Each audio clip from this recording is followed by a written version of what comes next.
Assalamualaikum warahmatullahi wabarakatuh. Waalaikumsalam warahmatullahi wabarakatuh. Selamat siang teman-teman. Selamat siang. Selamat siang, Pak.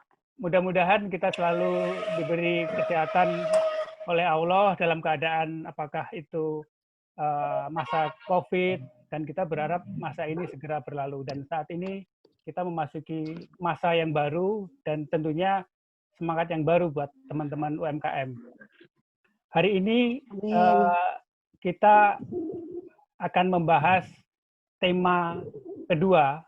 Tema yang pertama itu kemarin tentang pengembangan UMKM dari sisi pendamping atau dari sisi aktivis pendamping UMKM. Sekarang tema kedua podcast kali ini kita akan membahas kira-kira strategi atau adaptasi apa sih yang dilakukan oleh UMKM atau pelaku usaha mikro kecil menengah di Indonesia, khususnya teman-teman ini saat COVID, terus kemudian saat kondisi sekarang ini, masa transisi untuk masa yang lebih baik dan juga strategi pengembangan bisnis ke depannya.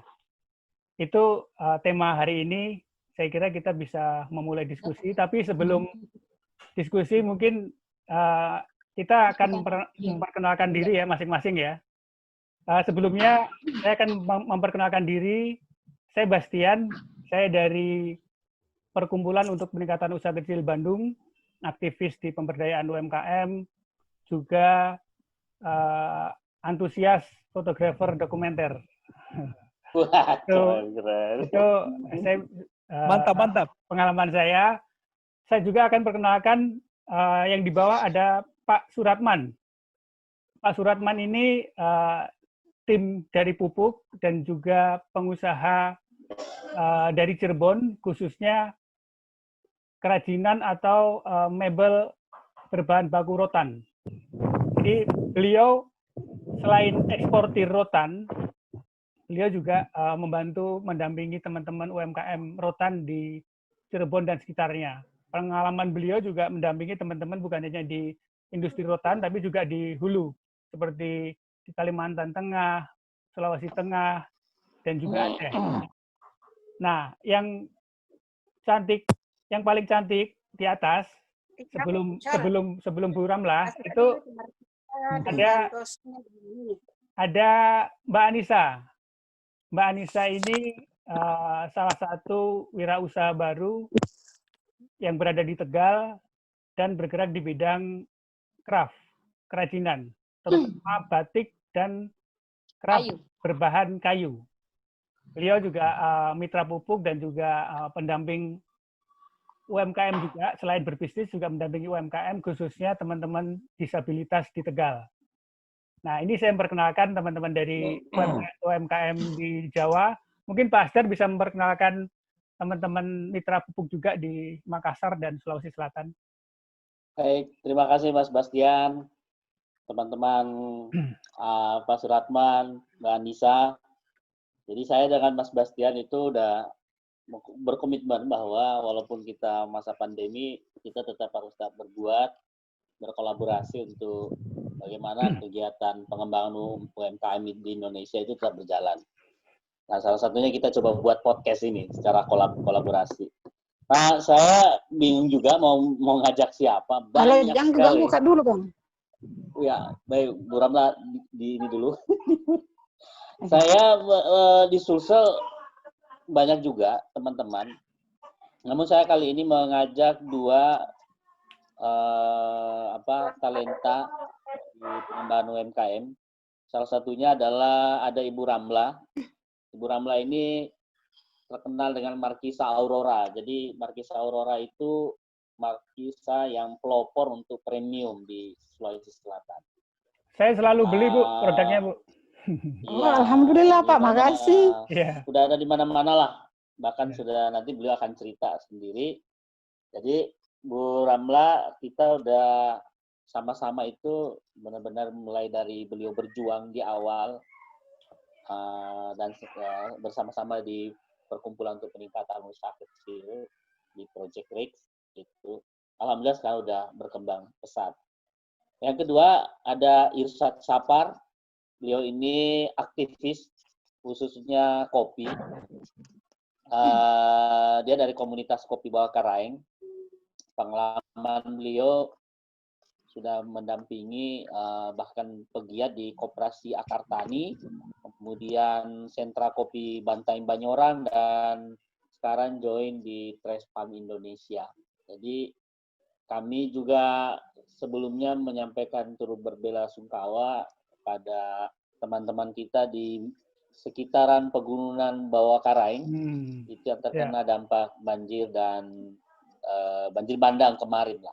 Mudah-mudahan terutama komunitas kopi yang sangat terkena dengan dampak. Ya mungkin itu Mas, saya perkenalkan Mas Bastian. Oh, kalau saya Asdar Marsuki, saya ya tentunya sama dengan Mas Bastian. Kami dulu sama-sama kebetulan direktur di pengembangan perkumpulan untuk peningkatan usaha kecil. Samping itu saya juga menjadi konsultan independen, tergabung di Amen juga.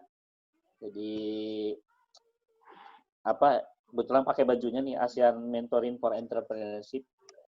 Kemudian aktivis di ICMI, Ikatan Cendekia Muslim Indonesia, di bidang wirausaha, ya, dan join ke beberapa teman-teman yang lain lah di Sulawesi Selatan dalam rangka pengembangan usaha kecil. Dan ada usaha kecil juga di bidang rumput laut dan agro, komoditi agro. Ya mungkin itu Mas Bas. Silakan Mas.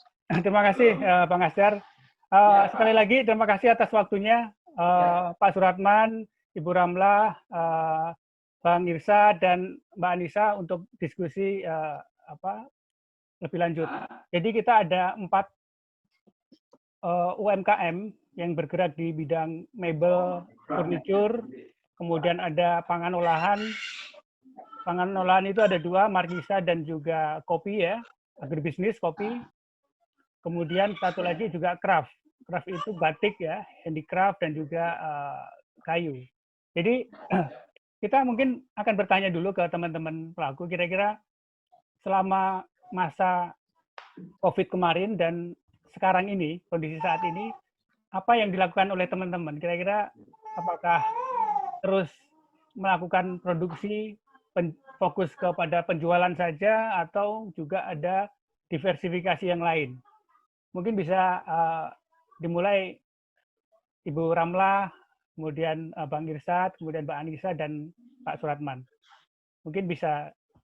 Terima kasih. Assalamualaikum warahmatullahi wabarakatuh. Waalaikumsalam, Bu Ramlah. Selamat siang dan selamat siang, Pak. Selama pandemi ini, Pak ya, hanya karena kebetulan ini dekat Lebaran, dekat bulan puasa, kami masih tetap produksi walaupun tidak seperti tahun lalu, Pak. Hanya kami kebanyakan kami jualnya itu lewat online aja, Pak. Jadi kami tetap berjalan, alhamdulillah tetap berjalan walaupun tidak selancar yang kemarin, tahun-tahun kemarin. Tapi di pusat oleh-oleh berkurang ya? Di pusat oleh-oleh ya kami stok dulu pertama. Cuma sekali aja kita stok untuk Lebaran itu aja, Pak. Kalau saya kan memang kebanyakan jualannya jual online, jadi itu saja yang saya jalankan terus. Bu Ramlah, kalau jualan online, itu apakah ada bedanya dengan saat tidak pandemik? Misalnya, Markisa ini bisa membantu meningkatkan daya tahan tubuh. Jadi promosinya itu beda nggak dengan yang sebelumnya? Iya, beda Pak, beda sekali. Ya, bisa diceritakan. Ini juga karena kebetulan ini juga lagi corona atau pandemi Pak ya. Jadi memang produksi saya kan juga memang cocok untuk pertahanan tubuh. Jadi saya promosinya juga beda juga sesuai dengan keadaan sekarang ini. Terus memang kan produk saya kan memang vitaminnya kan tinggi Pak, vitamin C-nya tinggi, itu cocok sekali untuk pertahanan tubuh. Iya, ya vitamin C dan passiflora, jadi salah satu buah yang mengandung passiflora itu buah Markisa, Mas Bas. Ini kemarin luar biasa kampanyenya Ibu Ramla beserta timnya itu bahwa dengan mengkonsumsi sirup Markisa, apalagi ini premium ya, dia premium, jadi dia tidak menggunakan bahan kimia yang bisa membuat gatal tenggorokan itu. Jadi bahan-bahannya juga alami, tanpa menggunakan perisa. Jadi memang stop lah, makanya kemarin bisa jadi pilihan. Untuk apalagi untuk ini Pak, itu kan dia pakai bisa buat air hangat juga tuh kan bisa Pak. Jadi lebih bagus lagi kalau orang flu atau bagaimana yang gejala corona itu kan juga bisa Pak minum itu. Bisa itu cocok. Artinya produksi juga mengikuti permintaan pasar tadi ya? Iya betul Pak. Ya, tapi berkurang Bu ya? Tetap berkurang Pak. Iya, oke. Memang ada upaya tadi ya di marketing online dengan cara baru atau pendekatan baru, misalnya untuk ketahanan tubuh. Jadi memang cocok dengan konsumsi untuk ketahanan tubuh. Iya betul Pak. Iya, mungkin saya bisa ke Bang Irsyad. Kira-kira yang dilakukan oleh teman-teman dari komunitas kopi area Bawah Karang ya, Banteng, Jeneponto, Bulukumba di saat kemarin pandemik dan juga kondisi sekarang seperti apa? Oh iya, terima kasih sebelumnya Bang Bastian. Jadi memang sebelumnya saya sebenarnya biasanya kalau memulai diskusi seperti ini memberikan ini saja dulu. Kenapa kemudian kami fokus di kopi? Karena kopi ini kan komoditi dagang terbesar kedua setelah minyak di dunia. Jadi prospeknya cerah lah secara ekonomi. Dan juga dia saat ini menurut data kopi ini adalah minuman kedua setelah air putih. Selain cerah secara ekonomi, kami juga punya cara pandang lain bahwa kopi ini adalah bagian dari kontribusi perbaikan ekologi di dataran tinggi Bawah Karaing. Misalnya banjir bandang yang terjadi kemarin itu di Kecamatan Rumbia yang sebagian ketinggian 1000 mdpl ke atas itu sudah menanam hortikultura sehingga kemudian tidak ada pohon, akhirnya hujan datang, akhirnya tidak ada daerah tangkapan air di hulu. Begitu juga di Bantaeng, ada 2 kecamatan di Sinoa dan Ulu Ere, dia semuanya komoditinya adalah horti dan akibatnya seperti itu. Jadi prinsipnya kami di sini adalah bagaimana fungsi ekonomi dan fungsi ekologi yang kita coba kedepankan. Itu yang mungkin sekedar pembukaan saja. Nah, selama masa pandemi corona ini semenjak bulan Maret sampai bulan Juni, tentu biasanya kalau saya jujur ada beberapa kedai-kedai di Makassar itu punyanya teman yang biasa minta kopi yang saya coba fasilitasi antara petani dengan beberapa kedai di Makassar. Ya tentu juga penjualannya agak menurun karena kan pada saat PSBB ini kan semua tempat public space ini kan tertutup, baik itu kafe dan lain-lain sebagainya. Tapi selama masa pandemi ini kita juga coba beradaptasi karena kan ada instruksi lah dari pemerintah untuk stay at home, makanya lebih banyak mencoba memasarkan kopi itu untuk kopi-kopi rumahan, langsung diseduh. Nah itu juga yang coba masih kita cari formulasinya. Nah sembari juga karena kan panen kopi ini di bulan 6, 7, 8. Pas sekarang ini ya? Jadi pada saat ini kami sementara panen pertama, panen awal. Jadi karena kami tidak bisa ke Makassar ini, kami lebih banyak bertemu dengan beberapa kelompok tani, mencoba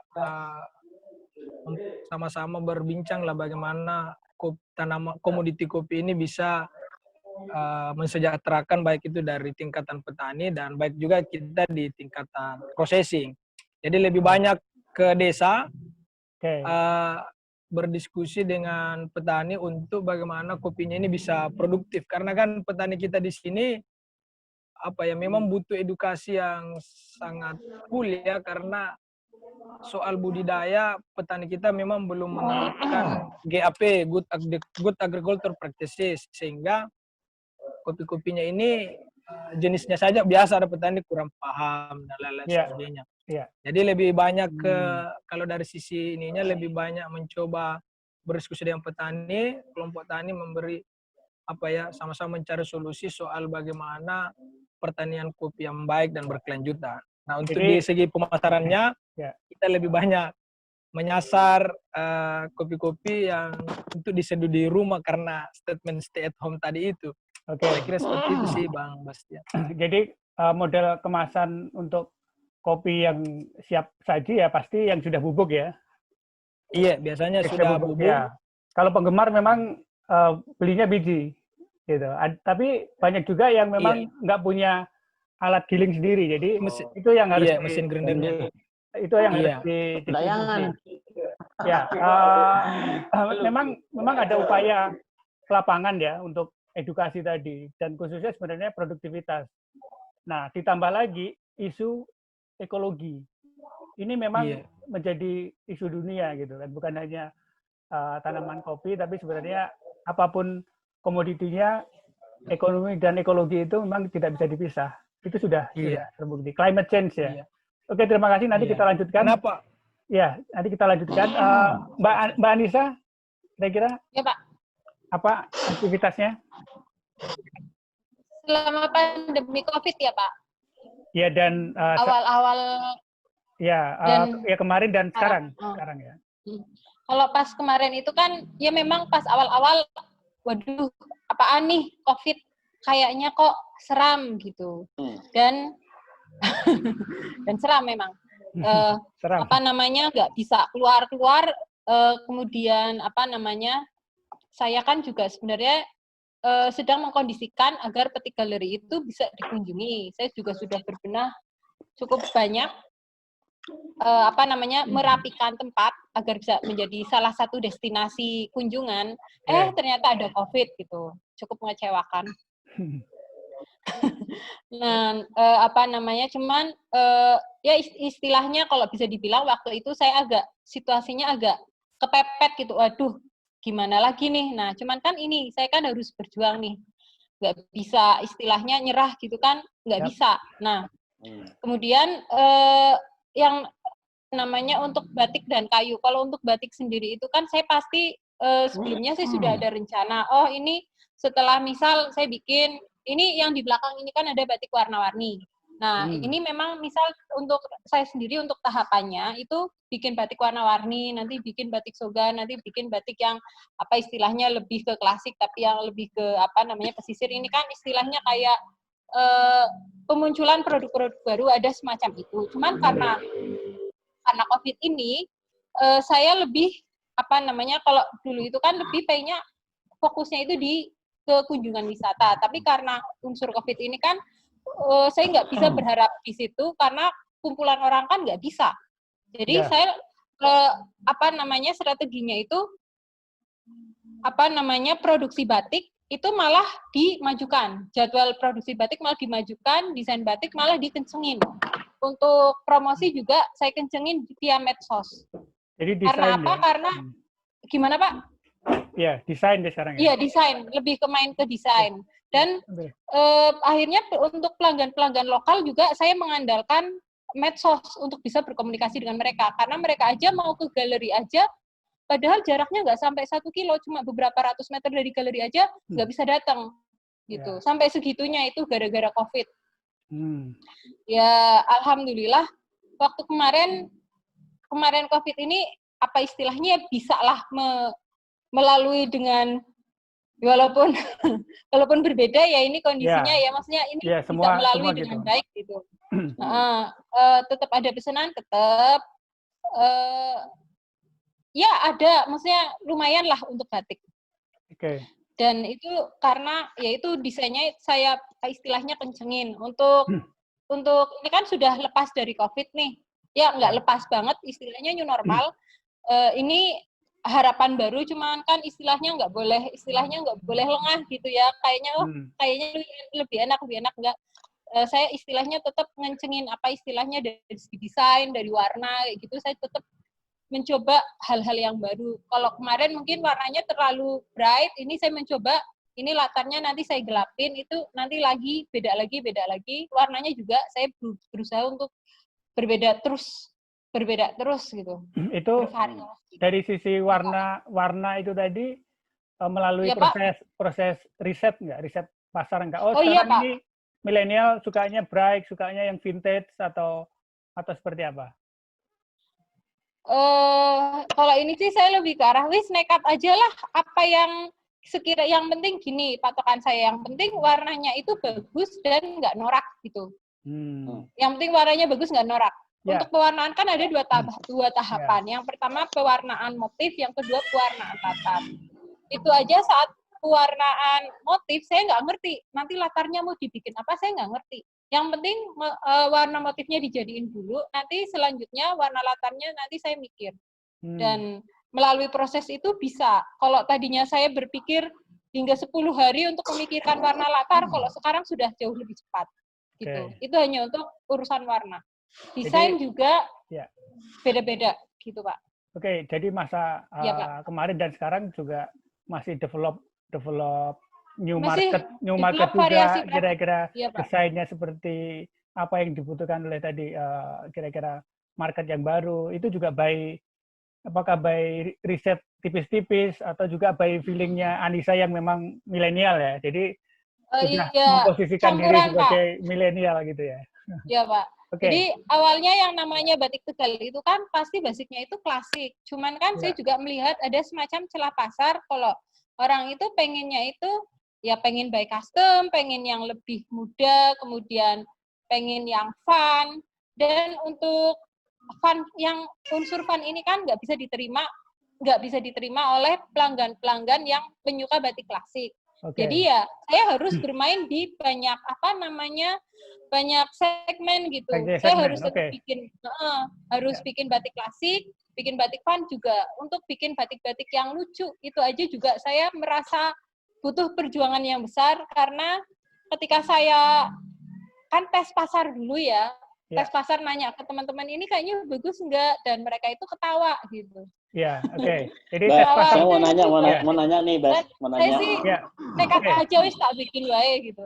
Oke, silakan Pak Kasder. Mbak Nisa, ada nggak pelanggan yang unik nih mintanya di masa pandemi? Pelanggan unik gimana, Pak? Ya, misalnya minta motifnya apa, kayak ada COVID atau apa gitu.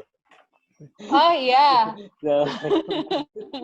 Kalau untuk pelanggan yang meminta COVID, jujur aja belum ada. Kalau untuk saran Anissa, ayo bikin motif COVID, bikin motif Corona, itu otomatis jelas saya tolak, Pak. Karena itu adalah pengalaman yang menyakitkan. Kecuali ada yang order, akan saya bikinkan. Tapi kalau misalkan iseng-iseng saya bikin, saya nggak mau. Kalau pelanggan tetap masih ada nggak yang pesan? Pelanggan tetap dari dulu hingga sekarang masih ada. Ada penambahan juga ada. Pelanggan baru juga ada. Pelanggan yang dulu dulu kan pelanggan sempat jenuh karena mungkin saya pernah istilahnya batiknya itu terlalu klasik, ternyata dia itu lebih ke arah fun. Akhirnya dia balik lagi gitu. Ada yang orang itu sebenarnya nggak terlalu suka batik, cuman lihat saya loh kok batiknya lucu ya, ada batik kucing kok imut-imut menggemaskan, dan kemudian ada yang malah akhirnya beli gitu. Jadi ya saya istilahnya memang ini yang namanya COVID nggak bisa dihindari, ya sudah, saya mau gimana lagi. Yang penting kan saya berupaya untuk bertahan hidup dong, Pak. Jadi yang bisa saya lakukan variasi produk ya saya keluarkan semua. Dan alhamdulillah beberapa produk, ya sejumlah produk ada yang menerima gitu. Repeat order juga ada, Pak. Bagi saya kan, ya Pak. Oke, sementara lanjut dulu, nanti kita bisa diskusi mengenai market juga ya, siapa konsumen saat ini dan kira-kira konsumen kedepannya itu seperti apa sih? Apakah kita harus melakukan diversifikasi produk atau punya konsumen yang baru? Pak Ratman, bagaimana nih ekspornya? Rotan lancar dan lain sebagainya, mungkin bisa cerita nih, ini yang punya pabrik nih.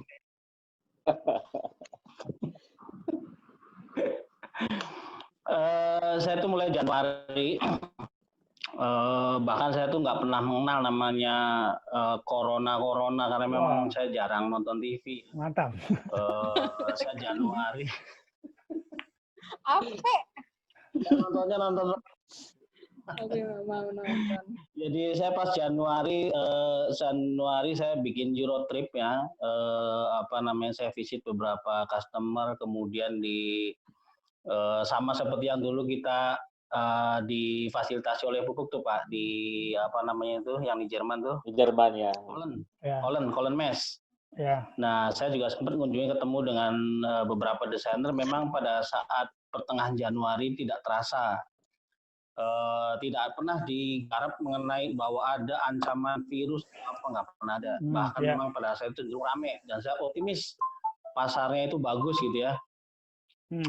Nah, setelah pulang dari sana itu di sekitar akhir Januari baru mulai ribut tuh mengenai COVID tuh.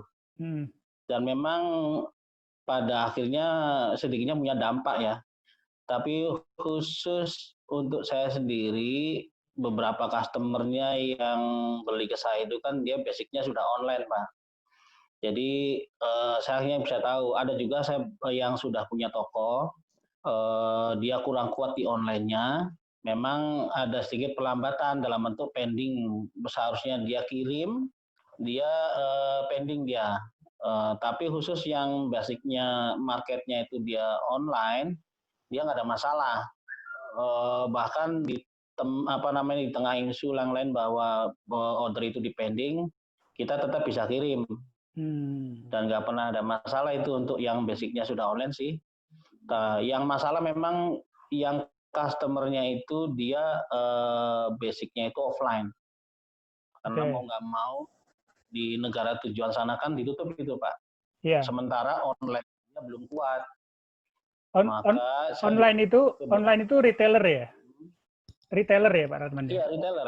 Okay. Saya bekerja dengan retailer, juga dengan importir, distribusi juga ada. Tapi hampir semua lini saya coba masuk sih Pak untuk menyasar beberapa, kita pengennya sih yang retail supaya harganya itu lebih baik gitu.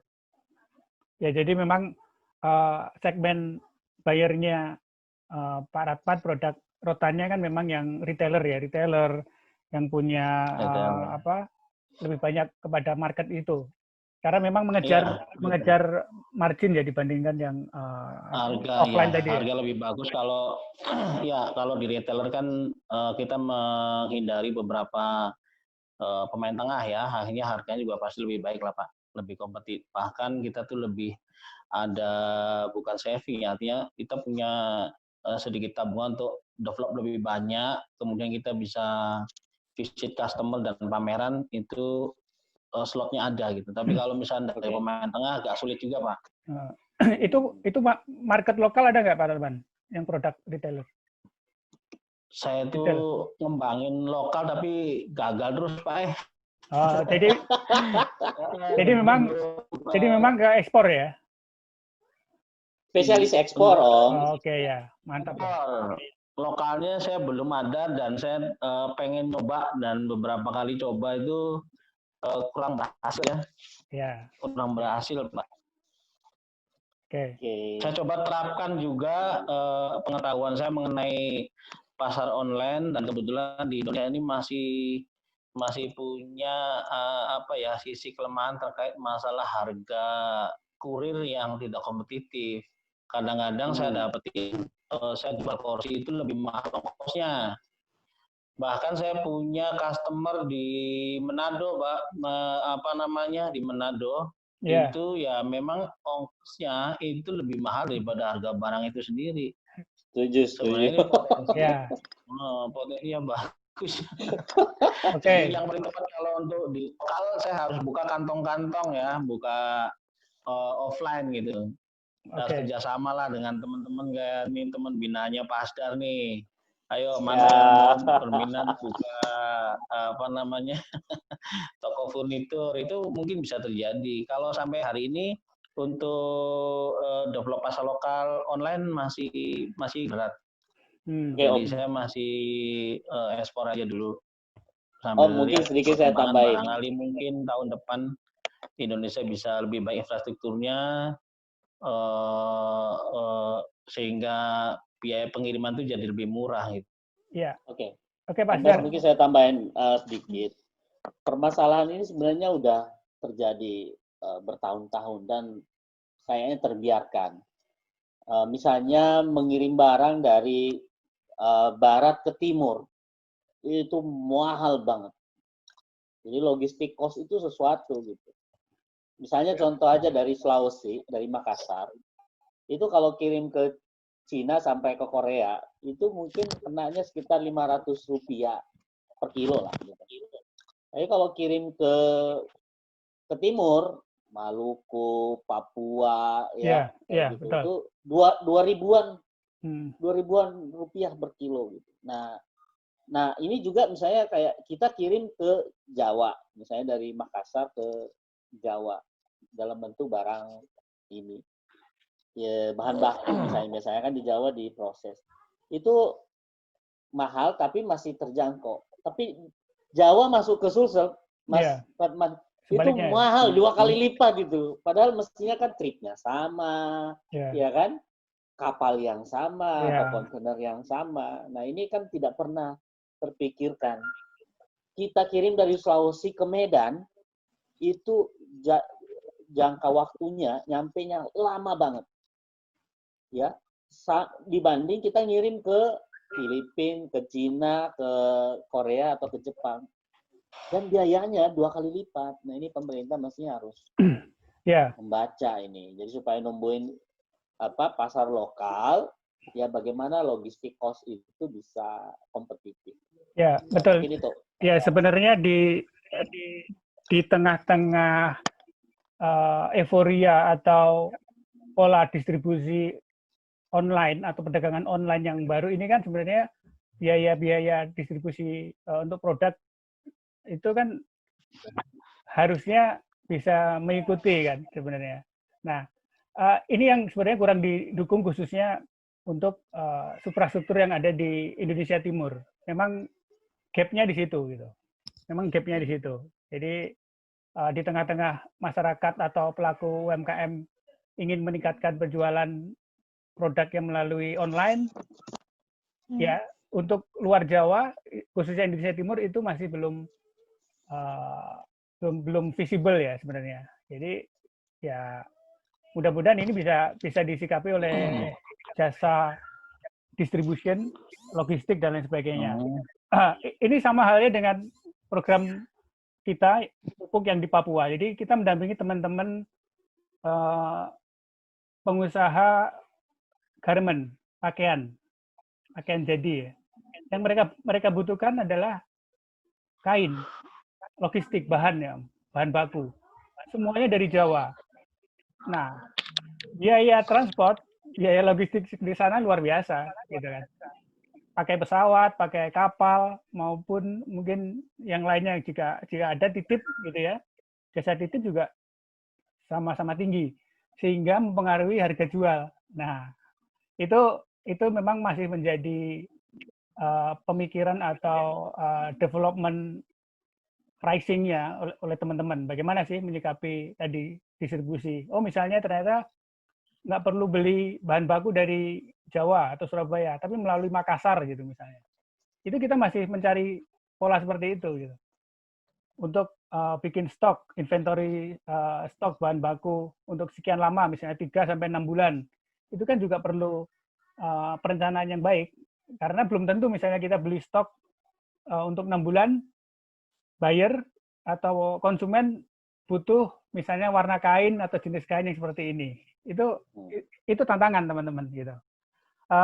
Mungkin yang lainnya kira-kira ada tambahan sebelum masuk kepada silakan, Om. Ini Pak, apa namanya, nambahin apa saya. Ya, silakan Pak Rahman. Apa namanya, Indonesia Timur. Iya, Indonesia Timur itu sebenarnya pasarnya bagus, Pak. Saya pernah 6 bulan tahun lalu itu di daerah Sulawesi Utara dan Gorontalo. Selama 6 bulan saya di sana. Dan apa namanya, pasar untuk furnitur itu cukup bagus sih sebenarnya. Cuma memang untuk apa namanya ya, untuk online tuh memang belum menarik. Harus dari sisi harga aja saya lihatnya. Itu Indonesia Timur tuh lumayan bagus sih Pak.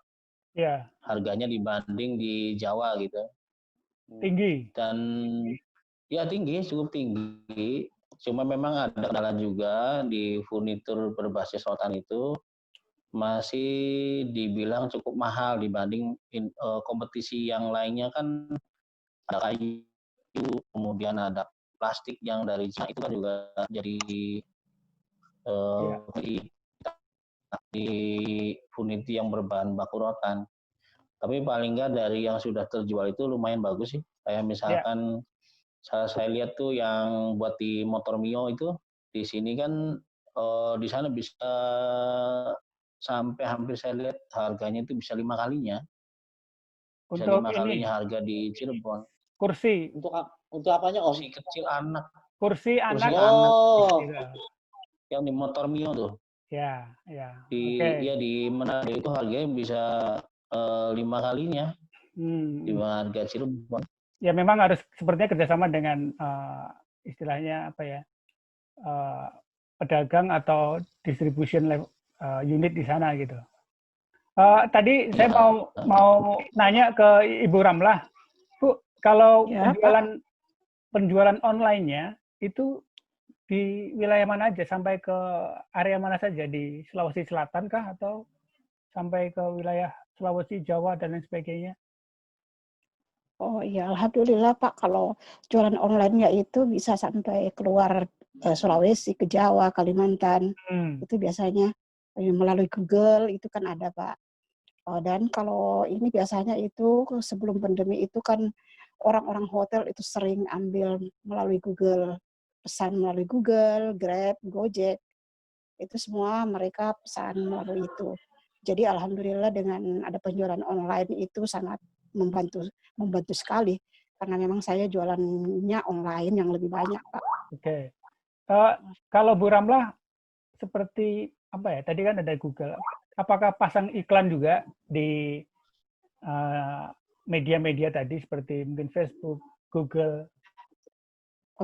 Pasang iklan atau memang biasa saja memanfaatkan pemasaran atau marketing online yang free gitu? Sering Pak, saya kalau saya sering iklan itu di Facebook, iklan di ya itu rajin, hampir setiap hari saya iklankan ke Facebook, ke Instagram, dibantu dengan anak saya, karyawan saya. Jadi alhamdulillah, hanya karena pandemik ini hotel-hotel tidak ada yang buka, jadi ya agak kurang lah Pak. Biasanya juga kan kalau sudah Lebaran begini kan banyak pesanan saya itu yang yang lagi mudik itu Pak. Nah, itu yang biasa karena sekarang nggak ada mudik, jadi itu yang agak berkurang penjualannya. Tapi tetap alhamdulillah tetap berjalan. Iya, ya sejauh ini alhamdulillah ya Bu ya. Tapi ya tadi yang menarik yang dilakukan oleh Bu Ramlah melakukan pemasaran online tadi. Jadi beliau membayar untuk iklan mungkin di Google, di Facebook, Instagram. Jadi ini segmented. Akhirnya itu jadi segmented ini ya, market. Mereka kan punya mesin-mesinnya itu, misalnya Google gitu. Ya Google AdWords istilahnya. Mungkin teman-teman seperti Batik, Anissa juga bisa melakukan pola yang sama untuk pasar lokal. Jadi kita bisa memilih ini coverage iklannya sampai kemana aja sih gitu kan, kelompok umur berapa saja sih gitu, dan area sebenarnya itu segmented sekali. Tapi memang konten dari iklan itu juga harus disesuaikan. Itu bisa tematik gitu kan. Misalnya untuk kalangan milenial, untuk produk ketahanan tubuh, untuk kopi yang bisa instan atau bisa dikonsumsi langsung, tapi bukan kopi apa namanya, bukan kopi seperti kopi-kopi yang lain seperti itu. Jadi saya kira cukup menarik tadi pola pemasarannya, marketingnya, Om ya. Om, saya mau tanya Ya. Bu Ramlah. Ya. Tadi kan sempat sebelum ikut ini kan ada pertemuan ya dengan Garuda Indonesia ya. Iya, itu betul, membahas kan masalah sekarang itu online shop itu kan masalah logistik, pengiriman. Itu sempat nggak dibahas ada program dari Garuda Indonesia untuk memberi layanan terbaik, artinya mungkin murah untuk UMKM. Ada nggak ya, Bu? Oh, yang tadi itu Pak, yang memang itu Pak yang dibahas. Masalah kerjasama dengan UKM, bagaimana pengiriman agak murah begitu, Pak. Dapat diskon gitu atau dapat fasilitas dapat diskon, khusus? iya betul Pak, dapat diskon dari Garuda kan mereka kerjasama dengan Dekararasida. Jadi kami UKM diundang untuk bisa mau mengirim itu lewat Garuda bisa. Ya karena kan begini Om, sempat kan waktu pandemi itu biaya pengiriman naik 2 kali lipat. Betul. Kargo. Kasian ya, jadi aduh, betul. Kacau. Jadi makanya Pak Sedar. Yap, silakan. Saya rasa di daerah Sulawesi itu kan banyak produk yang sebenarnya menarik buat saya itu. Apalagi saya beberapa ketemu dengan customer yang tidak hanya bermain di furnitur ya. Itu banyak sekali. Saya lihat di situ kan ada ikan kayu ya di daerah Sulawesi Utara itu kan ekspor. Cuma memang banyak kendala ikan tuna Sulawesi Utara. Ikan kayu Om, bukan kayu biasa. Ikan kayu itu ikan cakalang. Itu tuh ekspor semua itu tuh. Oh gitu. Iya. Ekspor semua itu. Bukan hanya tuna ya? Satu. Bukan tuna dia Pak. Dia jenisnya cakalang. Jadi tuna Ibu Romlah itu kan ini ya. Ibu Romlah itu apa tadi namanya? Markisa. Di minuman ya, minuman. Iya, minum betul. Ya, minuman. Sirup Markisa. Iya, sirup Markisa. Setahu saya sirup Markisa itu ada di Medan. Ternyata Sulawesi juga punya ya. Karena kalau di Sulawesi itu malah yang paling bagus Pak daripada di Medan. Di Medan top tuh. Beda Pak rasanya walaupun jenisnya sama. Om Ratman itu gini, Markisa Medan itu jatuh gara-gara waktu meletus gunung Sinabung. Jadi saya sempat ke sana. Sinabung iya. Besar. Jadi Markisa Medan itu memang orientasinya ekspor Malaysia, Jepang. Tapi sejak Gunung Sinabung meletus Om, habis gitu ya. Jadi kesempatan tuh buat teman-teman di Sulawesi diambil karena berarti kan pasar Singapura dan Malaysia itu dia kayaknya nggak ada deh markisanya. Iya. Bisa jadi dapat dari India atau bisa jadi. Karena gimana caranya dari Sulawesi bisa masuk pasar Singapura harga kompetitif. Jadi Bu Ramlah, Bu Ramlah, Pak Suratman ini dia juga termasuk pelatih ekspor untuk UMKM. Jadi selain dia pengusaha yang sudah ekspor, dia tahu seluk-beluknya dan juga jaringannya. Jadi sebenarnya kita juga bisa berjejaring nih dalam keluarga. Iya, betul. Dalam konteks ini. Iya, bisa kerjasama. Pak. Iya. Kalau ini Bang Irsyad, ya. Bisa dibantu juga Pak itu pemasarannya Markisa keluar. Nah, ini Bu saya hanya berbagi saja apa yang sudah pernah saya lakukan dengan teman-teman di produk yang lain. Saya tuh sering ditantang mana pasarnya. Dan ini saya punya cerita juga.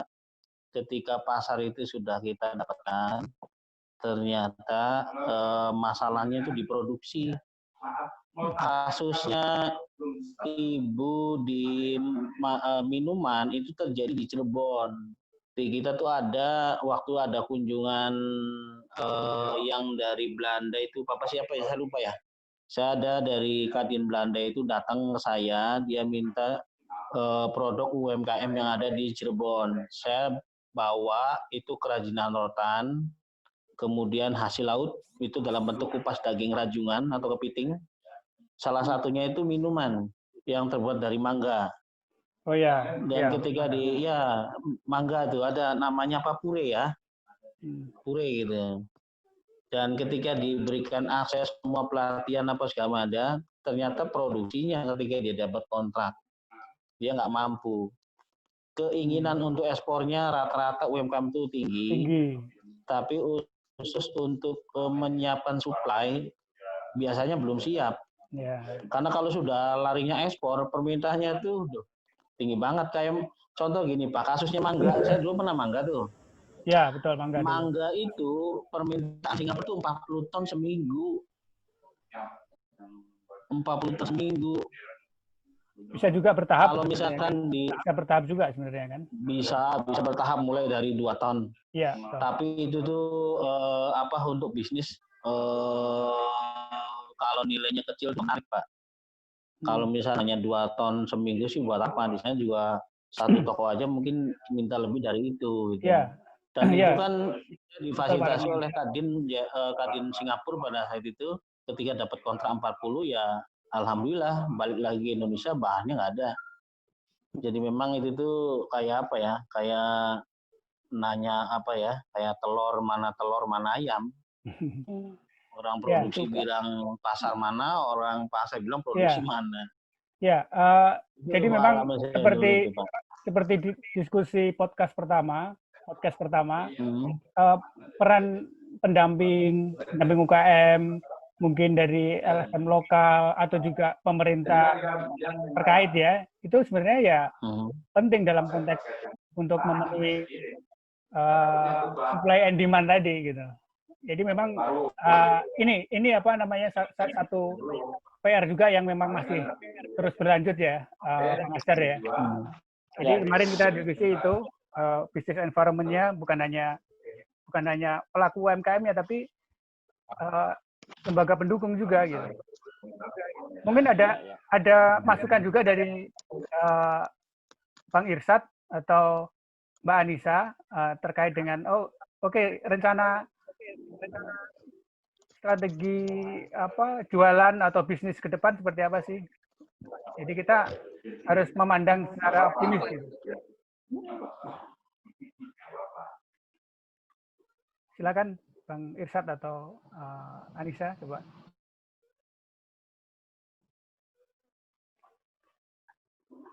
Halo Irsyad mungkin bisa jelaskan. Siap. Oh iya, kalau dari pasca pandemi ini menuju new normal ya mau tidak mau kita harus coba memetakan kembali mungkin lebih cocoknya produk-produk yang lebih pas lah di customer. Cuma memang peran stakeholder, pemerintah dan lain-lain sebagainya itu memang perlu memetakan produk-produk dan fasilitasi UKM baik itu legalitas kelembagaan dan legalitas produknya. Nah itu yang sebenarnya juga masih kurang lah menurut saya sehingga kita juga agak sulit mencoba memasarkan produk kita apabila kita sudah ditanya soal kelembagaan, soal legalitas produk. Nah, memang strategi-strategi ke depan banyak melibatkan pemangku kebijakan lah. Kalau memang kita ingin mendorong produk-produk UKM ini bisa berjalan dengan baik. Saya kira itu saja. Kalau kami di Kopi, memang kita punya banyak spesifikasi permintaan pasar. Jadi kita saat ini menyesuaikan saja dulu. Karena kan setelah gara-gara corona ini kan semua serba mau dibilang buyar juga tidak, tapi kita harus memetakan kembali, mengidentifikasi kembali kira-kira apa sih yang cocok untuk customer ke depan ini setelah pasca corona. Saya kira itu sih kalau dari saya Bang Bastian. Ya, kalau di Sulawesi Selatan sendiri atau lokal ya, Jeneponto, Bantaeng, Bulukumba, kafe, terus kemudian konsumsi lokal sudah mulai tumbuh kan, buka kan? Iya, kalau untuk beberapa kabupaten di Sulsel memang sudah ini, kopi ini sudah mulai booming di beberapa kabupaten, banyaknya buka kedai-kedai kopi. Nah, cuma kan gara-gara corona ini kan yang bikin jadi ini juga, jadi problem juga, karena kan ngafe ini kan tempat ngumpul. Nah, tempat ngumpul ini yang kemudian di lockdown ya? Iya, dibatasi lah. Meskipun sebenarnya kalau hanya di Makassar saja yang ini, yang banyak terpapar lah kayak begitu dari data yang ada. Tapi kalau di kabupaten kota di Sulsel masih zona hijau. Ya. Nah, padahal kan kalau di sini kan luasan kopi itu kan berapa ya? Memang kita di sini ada 7 kabupaten yang penghasil kopi. Di bawah Kareng ya? Iya, bawah Kareng itu meliputi 7 kabupaten. Ya. Jadi memang sangat berpotensi lah untuk menjadi semacam tulang punggung perkopian baik di lokal, nasional, bahkan mungkin di kancah internasional. Itu sih harapan-harapan kami. Cuma sekali lagi kita harus mengidentifikasi kembali nih, bagaimana strategi-strategi ke depan pasca corona ini. Ya, Bang Asdar. Kalau aktivitas ekspor teman-teman komunitas kopi yang dengan teman-teman Japensa kemarin, koperasi itu bagaimana?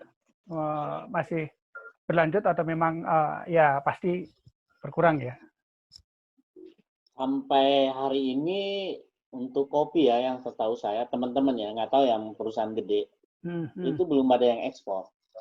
Ekspor. Koperasi yang ada sih. Oh ya, kalaupun ada yang ekspor biasanya kecil-kecil, 10 kilo, 20 kilo, hanya testing aja dulu. Biasanya seperti itu karena beberapa negara tujuan kan juga masih belum beraktivitas baik. Dan waktu kami komunikasi juga, beberapa buyer juga di luar negeri, mereka mau ngabisin stok dulu gitu. Karena kan stok yang lama kan masih harga mahal nih. Sekarang harga kopi kan jatuh tuh, hampir setengahnya gitu. Iya, sekarang kan berbarengan dengan musim panen ya? Musim panen. Iya, musim panen. Itu yang dilakukan tadi kan Irsyad sudah nunjukin tuh di warehouse lagi proses ya? Iya. Yaitu untuk menyiapkan masa tadi ya, untuk next-nya ya. Sebenarnya kan yang dia ceritakan De Irsyad itu, dia lagi mencari kembali, menemukan pasar-pasarnya yang tadinya menghilangkan, dan lagi penyelesaian, baik itu kualitas, tata cara transaksi lagi. 116.000 target. Tidak mudah untuk kembali kerjasama lagi, dan itu dia 16.000 sama cuma 8.000. mulai berkomunikasi bisnis walaupun lewat yang belum sosial media gitu. Nah, kemarin aja kan ada buyer dari Belanda itu sampai hari ini dia belum berani untuk membeli karena masih menunggu keputusan apakah sudah bisa pengiriman masuk ke Eropa atau belum. Itu terakhir kami bicara di sosial, lewat WA gitu kan. Jadi memang betul. Jadi mestinya pemerintah hadir untuk menjadi fasilitator, intermediasi, karena kan ini transaksi itu tidak mudah kan. Ada bahkan beberapa kafe atau warkop itu berhenti total jadi Makassar. Ada juga yang dia jual ke pemilik lain baru. Jadi yang itu yang sebenarnya dimaksud Irsyad, bahwa nggak mudah memasukkan lagi kopi ke sini karena mungkin pemiliknya beda atau dia turunkan misalnya kapasitasnya kan. Contoh kecil di Makassar boleh ngopi tapi jaraknya diatur, satu meja cuma bisa untuk 2 orang, ya kan? Dan biasanya rame di sore atau malam. Pagi enggak. Dulu kan kayak kantor kan, pagi-pagi udah penuh sampai malam gitu kan, 3 shift gitu. Sekarang enggak gitu, hanya banyakkan sore sampai malam. Itu pun jaraknya jauh-jauhan. Jadi pesanan kopinya juga enggak banyak. Oke, kalau ini Mbak Anissa? Ya Pak. Rencana atau strategi adaptasi ke depan seperti apa terkait industri kreatif batik?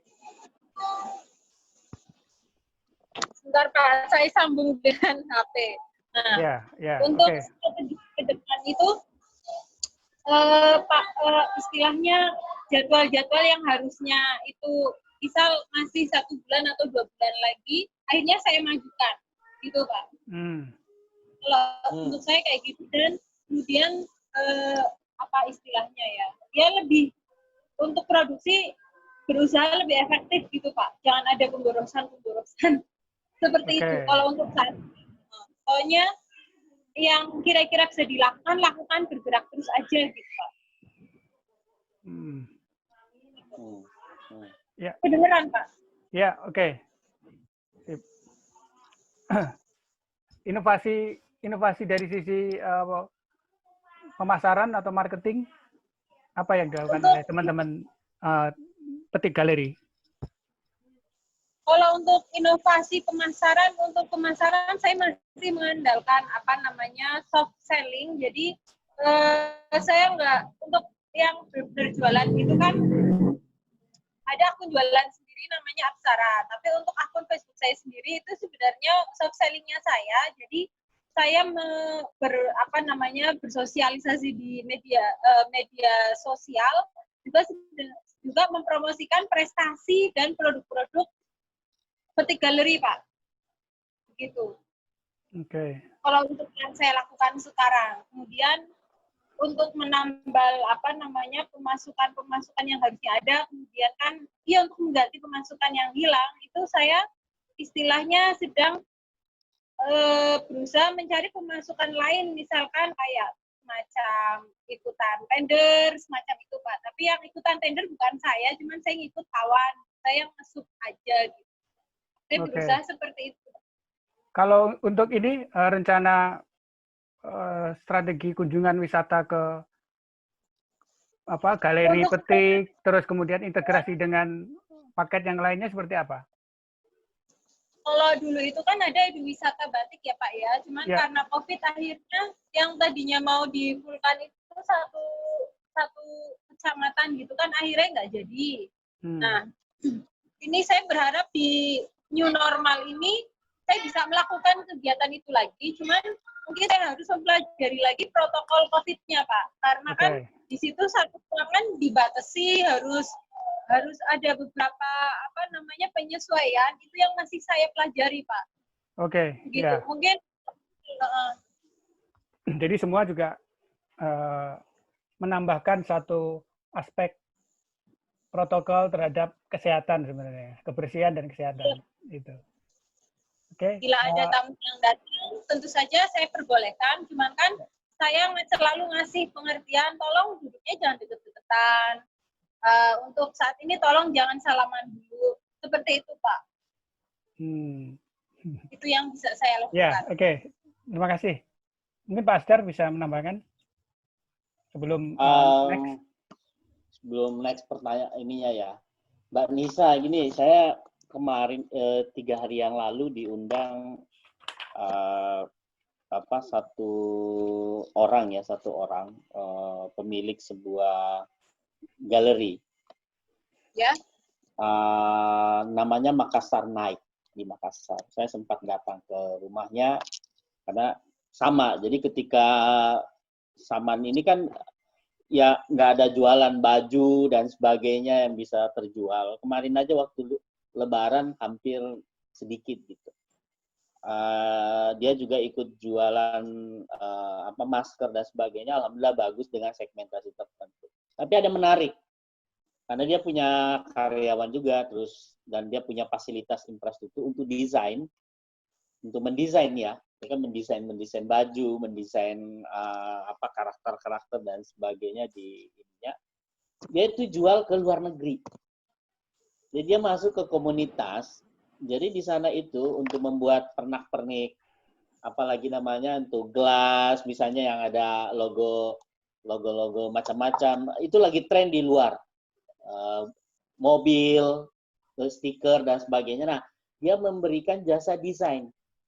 Nah, dia terkenalnya di pasar internasional itu adalah desain tentang hewan. Jadi dia dikasih sketsa, dia yang gambar ulang dengan menggunakan komputer yang sama, karyawan yang sama mendesain, dan dia jual. Itu per paket. Nah, yang belum ada menawarkan ke luar negeri, setelah saya tanya-tanya dia, apa ya? Yang orang luar negeri kan cari yang baru kan, tapi nanti copyright-nya juga dia harus pegang gitu.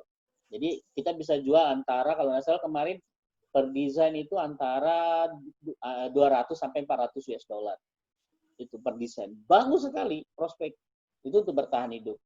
Nah, mungkin Mbak Nisa juga bisa memperkenalkan desain-desain yang berbasis batik, misalnya untuk bisa masuk di komunitas-komunitas motor di luar negeri atau komunitas-komunitas kalangan-kalangan ibu-ibu selebritinya misalnya di sana, itu ternyata ada komunitasnya. Ya dia kemarin waktu diskusi itu, saya nggak videoin gitu kan, itu luar biasa gitu. Ternyata ada komunitas-komunitas luar juga masih tetap bisa dapat, walaupun dengan jasa desain. Karena kan Manisa punya insting, punya kemampuan untuk berimajinasi, untuk membuat ini kan mungkin nggak laku fisik bajunya atau misalnya kebayanya atau apanya, tapi desain karya-karya desainnya bisa dijual. Jadi kayak gampang lagi nih, kayak gini, pitch art itu membeli, terus dia bagikan gratis kan, free, tapi kan hak copyright-nya ada di dia. Nah kalau ini enggak, ini berbasis komunitas, dan orang kalau mau ambil, karena harus kapasitasnya kan kecil kan, kalau di internet itu yang kapasitas besarnya supaya bisa dipasang di spanduk atau dicetak di mana, itu dia bisa berikan tapi bayar. Nah itu menurut saya itu unik. Jadi yang tadi seperti Om Asdar sebenarnya kan sama juga seperti platform jualan foto, jualan vektor, jualan ilustrasi ini ada desain. Nah itu banyak platform yang semua bentuknya adalah digital, betul. Itu ada yang istilahnya mikro atau makro stock. Jadi platformnya itu. Jadi sebenarnya dari sisi jasa desain kita atau produk desain kita bisa jual kemana-mana. Nah, selain jualan fisiknya, saya kira itu poin bagus untuk menambah revenue stream dari masing-masing UKM. Terus kemudian tadi saya juga kepikir mungkin ke Bu Ramlah ya. Bu, kalau Bu Ramlah kan kompetensinya di minuman olahan ya, salah satunya berbasis Markisa. Kalau di Bandung ya, di jaringan kita juga itu ada satu produk yang memang cukup laku saat ini dan mungkin juga ke depannya untuk daya tahan, kesehatan, itu lemon, Bu. Sebenarnya kan tidak beda jauh ya antara lemon, Markisa itu kan masih sejenis jeruk. Nah, lemon ini bisa dijual atau dibuatnya dua bentuk. Satu yang memang raw-nya, mentahnya, jadi seperti sirup Markisa, ditambahin air hangat, ya kan, sehingga jadi banyak. Atau produk yang memang lemon yang sudah jadi siap minum. Jadi apakah 10.000, 15.000 per botol, itu cukup laku. Jadi masyarakat atau konsumen belinya instan. Artinya Bu Ramlah bisa mendevelop tadi, apakah itu dari Markisanya atau juga minuman lain ya, bisa saja seperti itu. Ya, saya tidak tahu market di sana, tapi bisa saja inovasi ini dilakukan oleh teman-teman. Ya mudah-mudahan Bu, gitu kan. Mudah-mudahan rezeki gitu, iya. Iya, kalau Markisa sih Pak, kalau saya tuh sudah lama Pak kalau bikinnya Markisa itu di gelas langsung minum, jadi itu yang banyak ini dipakai Pak. Kalau sekarang ini itu banyak penggemarnya itu yang suka.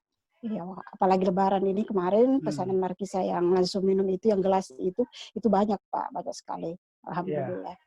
kemarin seperti yang disampaikan oleh Pak Budi ya, Bang Asdar, itu minuman herbal salah satunya jahe merah.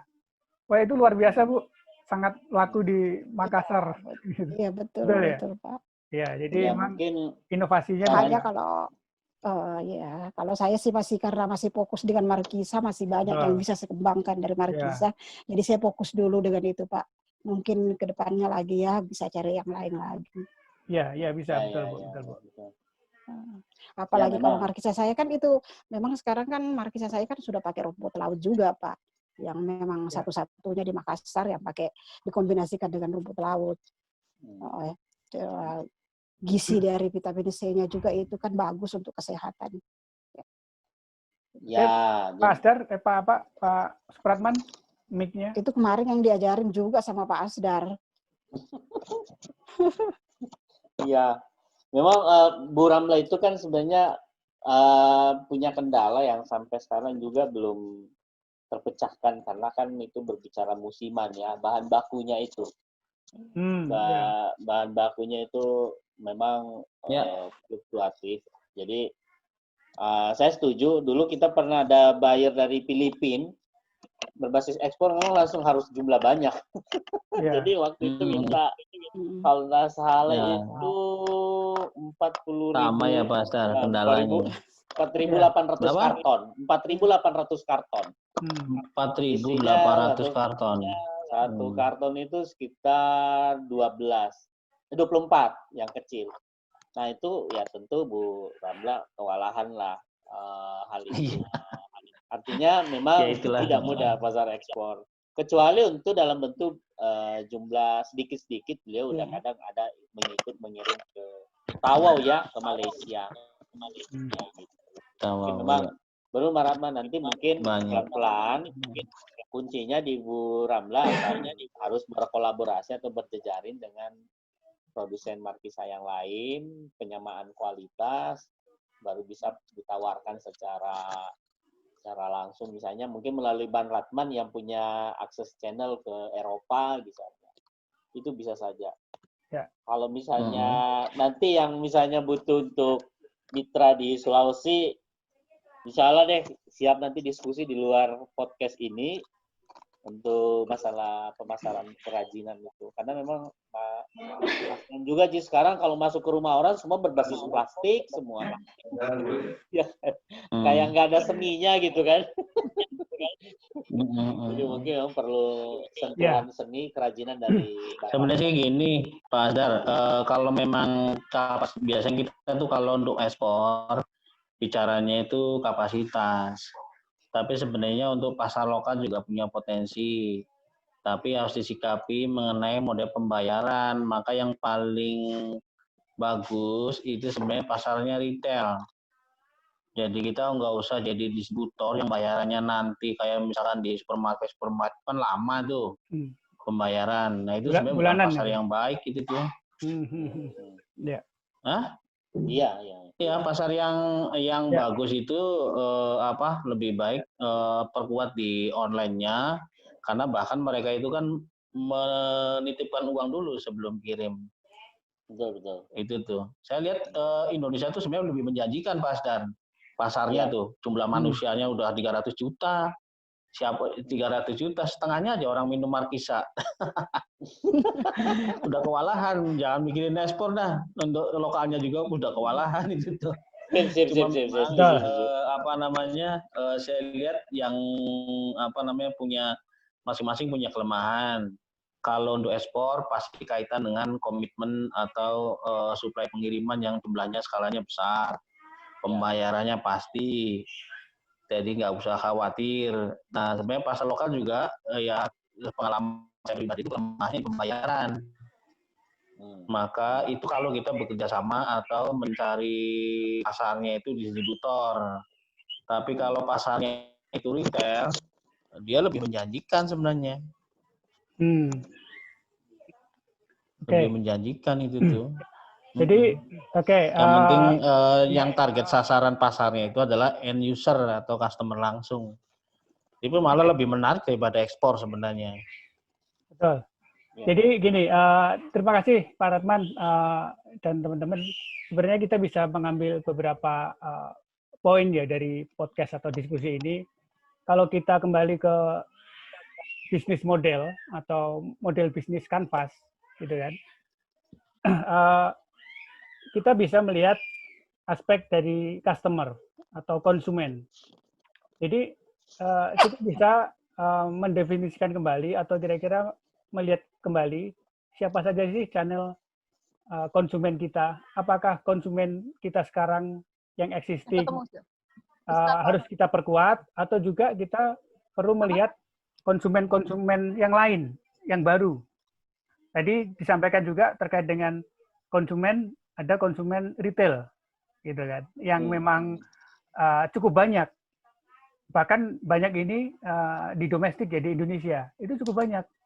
Dan cara atau channel bagaimana mencapai konsumen retail tadi bisa melalui channel online, gitu kan. Jadi melalui pemasaran online, marketing online, distribusinya juga menggunakan jasa distribusi seperti JNE, POS, dan lain sebagainya, yang memang harus kompetitif juga ya dari sisi pricing ya, penentuan harga. Itu sesuatu yang luar biasa. Belum lagi kalau kita lihat misalnya ada konsumen baru yang dirasa kita harus melakukan diversifikasi produk atau nambahin produk ya, dari produk yang ada sekarang kita juga tetap fokus kepada pengembangan yang ada atau juga nambahin produk yang baru. Oh ternyata ini loh yang dibutuhkan saat ini, masa sekarang, masa setelah COVID atau new normal atau juga nanti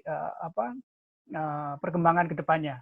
Jadi teman-teman perlu melihat itu juga gitu kan. Nah, kalau urusan berikutnya dari sisi produksi, saya kira kita bisa berjejaring.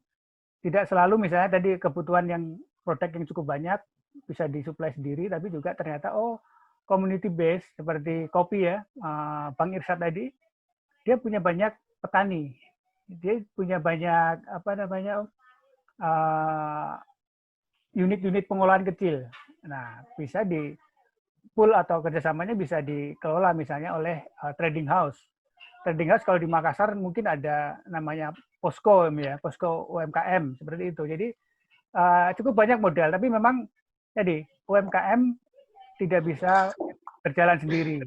Memang harus ada namanya proses tadi pendampingan. Apakah itu dari konsultan pendamping, BDS atau pemberdaya ekonomi UMKM, bahkan juga pemerintah dalam hal ini tadi disampaikan oleh Pak Ratman atau Bang Aster juga ada lembaga pembiayaan. Nah, itu juga lingkungan atau environment yang seperti itu yang kita harapkan untuk tumbuhnya UMKM. Saya kira peran atau kolaborasi pendamping UMKM, pemerintah, terus kemudian praktisi dan UMKM sendiri yang bisa mendorong meningkatkan daya tahan ya, kelantingan UMKM di Indonesia tadi. Apapun kondisinya atau pandemik atau pagebluk yang terjadi ya, teman-teman bisa beradaptasi gitu. Saya kira itu poin-poin yang memang bisa menjadi inspirasi ya atau input buat kita semua. Artinya upaya terus dilakukan, inovasi terus dilakukan, dan kita tidak bisa sendiri. Kita harus berkolaborasi. Saya kira itu dari saya, Bu Ramlah, Mbak Anissa, Pak Ratman, dan Bang Asdar, juga Bang Irsyad.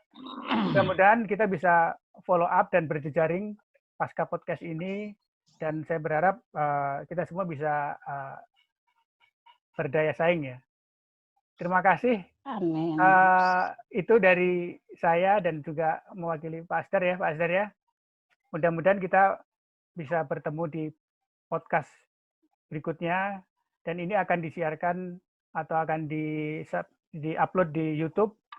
Jangan lupa untuk disaksikan dan di-share ke teman-teman yang lain. Terima kasih. Wassalamualaikum warahmatullahi wabarakatuh. Waalaikumsalam warahmatullahi wabarakatuh.